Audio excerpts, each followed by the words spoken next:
नाताळाच्या सुट्ट्या चालू झालेल्या आहे. मुलांना सुट्ट्या असतात, त्यामुळे सकाळचा आपण नाश्ता बनवत असतो. रोज नाश्ता काय वेगळा बनवायचा हा सुद्धा आपल्यापुढे एक प्रश्न असतो. नेहमी बाजारामध्ये वेगवेगळ्या सीझननुसार भाज्या येत असतात. आता मटारचा सीझन चालू आहे.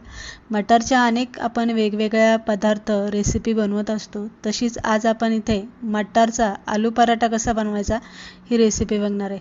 मटारचा वापर करून आज आपण हा पराठा इथे बनवणार आहे, त्यामुळे रेसिपी शेवटपर्यंत बघा.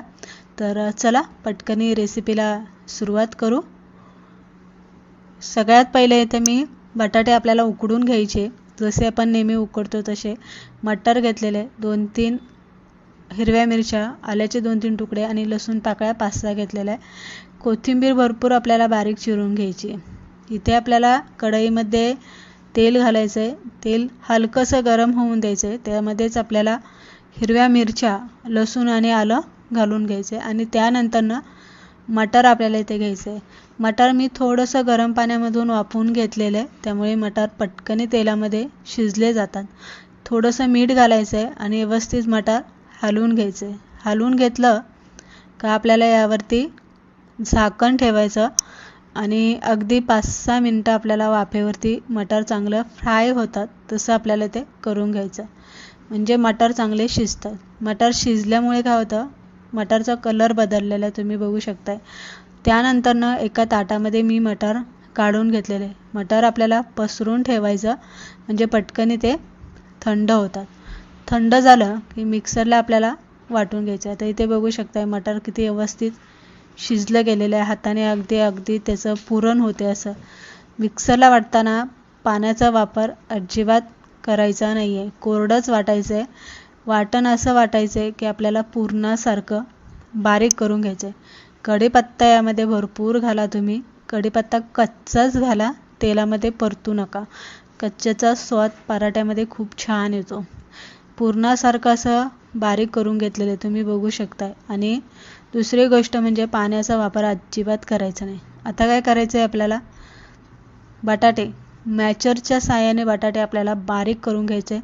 अगदी बटाटासुद्धा आपण जसं मटारचा पुरणासारखा आपण वाटून घेतलेलं ना, तसंच आपल्याला पुरणासारखं बटाटासुद्धा बारीक करून घ्यायचं आहे या पद्धतीने. आणि नंतर आपल्याला मटार आणि बटाटा एकत्र या पद्धतीने मिक्स करून घ्यायचं आणि मॅचरने परत एकदा, म्हणजे एकजीव होतं मटारचा आणि बटाट्याचा एकजीव असा मिश्रण तयार होतं. तर इथे हे मिश्रण आपलं तयार झालेलं आहे. कढईमध्ये थोडंसं तेल शिल्लक आहे, त्यामध्येच आपल्याला घालून घ्यायचं. बटाटा आणि मटार आपल्याला घालून घ्यायचं. कोथिंबीर घालायची. कोथिंबीर मी भरपूर वापरलेली आहे. बाजारात कोथिंबीर पण भरपूर प्रमाणात उपलब्ध आहे. भरपूर खा कोथिंबीर. आणि मसाले आपल्याला यामध्ये घालून घ्यायचे. लाल तिखट घातलेलं आहे, हळद, हिंग घालायचं आहे, धने पावडर आणि जिरी पावडर आवर्जून यामध्ये घालायची. आमचूर पावडर घालायची. आमचूर पावडर जर नसेल तर लिंबू अर्धा पिळून घाला. कांदा लसूण मसाला, गरम मसाला घाला आणि सगळ्याची टेस्ट बॅलन्स करण्यासाठी 1 चमचा पिठी साखर घाला. चवीप्रमाणे मीठ घाला आणि वरनं कच्चं तेल घाला. मी कच्चं तेल घालून घेतलेलं तुम्ही पाहिलं असेल. कच्च्या तेलामुळे जी भाजी आपण बनवते ना पराठ्यासाठी, तिची चव वेगळी लागते. तुम्ही नेहमी बघा, कच्च्या तेलाची चव ही वेगळी असते. रोज नका कच्चं तेल वापरू, पण कधी अशा काही रेसिपी असतात, पदार्थ असतात ज्यात कच्चं तेल खूप छान लागतं. व्यवस्थित मॅचरच्या साहाय्याने परत एकदा मी भाजी चांगली अशी जरासं तिचं बारीक करून घेतलेली आणि झाकण ठेवून आपल्याला परतून घ्यायचे. 5-6 मिनटं झाकण ठेवून परतून घेतलेले. नंतर अशी आपल्याला कढईमध्ये पसरून ठेवायची आणि थंड करून घ्यायची. अगदी 10 मिनटामध्ये ही भाजी थंड झालेली अशी वाऱ्यावरती ठेवा तुम्ही. थोडीशी पटकनी थंड होते, बघू शकता. सारण जे आहे ना पराठ्याचं, ते असं पातळ नाही पाहिजे, तर असं घट्ट पुरणासारखं पाहिजे, म्हणजे पराठा ना फुटत नाही आणि अगदी आपल्याला जितका पातळ पाहिजे तितका लाटता येतो. पीठ आपण पहिलंच मळून ठेवलं होतं इथे.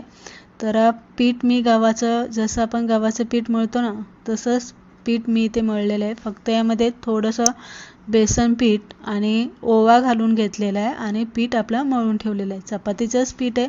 पीठ जरासं असं घट्ट मळून ठेवा. घट्ट मळल्यामुळे काय होतं, पराठा लाटता येतो आणि जितका पातळ पाहिजे ना तितका लाटता येतो, अजिबात फुटत नाही. चपातीसारखीच आपल्याला पराठा इथे लाटून घेतलेला आहे. शक्यतो पराठा पातळ लाटा.